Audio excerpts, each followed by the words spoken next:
Hi పిల్లలు, దీపావళి రాబోతుంది కదా. బాణసంచాలు, దీపాలు, మిఠాయిలు ఎంతో సరదా పండుగ కదా. ఈ సరదా పండుగ రోజు మీ విజ్జు మామ మీకోసం మరో మంచి కథ తీసుకొచ్చాడు. ఆ కథ పేరు రాము దీపావళి కథ. అనగనగనగనగనగా ఒక ఊర్లో ముగ్గురు మంచి స్నేహితులు ఉండేవారు.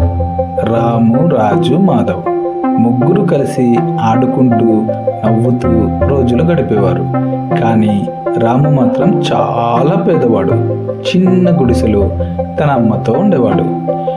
రాముకి వాళ్ళ అమ్మ ఎప్పుడూ చెప్తుండేది, రాము, మనం పేదవాళ్ళమే కానీ నిజాయితీగా ఉండాలి నాన్న అంటూ. ఆ మాట రాము ఎప్పుడూ మర్చిపోలేదు. దీపావళి దగ్గర పడింది.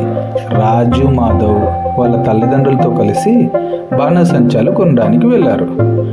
షాపు దగ్గర రాకెట్లు, చక్రాలు, సర్పాలు, వెలుగుల జల్లు ఇలా చాలా దీపావళి బాణసంచా ఉన్నాయి. రాము కూడా వెళ్ళాడు, కానీ చూడడానికి మాత్రమే. రాజు నవ్వుతూ అన్నాడు, రాము, నువ్వు కూడా వస్తావా? ఓ, కానీ నీ దగ్గర డబ్బులు లేవుగా అంటాడు. మాధవ్ కూడా అలాగే, అవునరా, బాణసంచాలు చాలా ఖరీదుగా ఉన్నాయి, నువ్వు పగలగొడతావేమో, దూరంగా ఉండు అని. రాము కళ్ళల్లో చిన్న బాధ. నెమ్మదిగా అన్నాడు, నేను మీతో కలిసి కాల్చాలని మాత్రమే అనుకున్నా అని. కానీ వాళ్ళు నవ్వుకుంటూ వెళ్ళిపోయారు. రాము అక్కడే నిలబడి షాపులో వెలుగులు చూస్తూ మెల్లిగా వెనక్కి నడిచిపోయాడు. ముఖం మీద సంతోషం లేదు, కానీ మనసులో మాత్రం ప్రశాంతం. ఎందుకంటే అమ్మ మాట గుర్తుంది, మనది కానిదాన్ని మనం కోరుకోకూడదు అని. దిగాలుగా ఇంటికి వెళ్తూ ఉండగా రోడ్డు పక్కనే ఏదో కాగితంలో కట్టకట్టిన డబ్బు కనిపించింది. రాము ఆగిపోయాడు. వావ్, ఈ డబ్బుతో నేను బాణసంచాలు కొనొచ్చు అని ఆలోచించాడు. కానీ పేదవాడైనా సరే ఇతరులది తీయకూడదురా అని వాళ్ళమ్మ చెప్పిన మాట గుర్తొచ్చింది. వెంటనే ఆ డబ్బు ఎవరిదో వెతుక్కుంటూ బయలుదేరాడు. కొద్ది దూరం వెళ్ళగానే ఒక పెద్ద మనిషి ఏదో వెతుకుతూ ఉన్నాడు. రాము దగ్గరికి వెళ్ళి, తాతయ్య, మీ డబ్బేమైనా పోయిందా అని. తాతయ్య రాము చేతిలో డబ్బు చూసి ఆనందంతో కళ్ళల్లో నీళ్లు పెట్టుకున్నాడు. అవునరా బాబు, అది నాదే నాన్న అంటూ.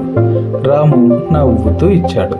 తాతయ్య మురిసిపోయి అన్నాడు, బాబు, నీలాంటి నిజాయితీ పిల్లలు చాలా అరుదురా, ఇక నుంచి నువ్వు మా ఇంటి వాడివి. అలా రాముని దత్తత తీసుకున్నాడు. మరుసటి రోజు రాము కొత్త బట్టలు వేసుకొని పెద్ద బాణసంచా కట్టలతో రాజు, మాధవ్ దగ్గరికి వెళ్ళాడు. వాళ్ళు ఆశ్చర్యపోయి అడిగారు, అయ్యో రాము, ఇవన్నీ ఎక్కడి నుంచి తెచ్చుకున్నావు అని.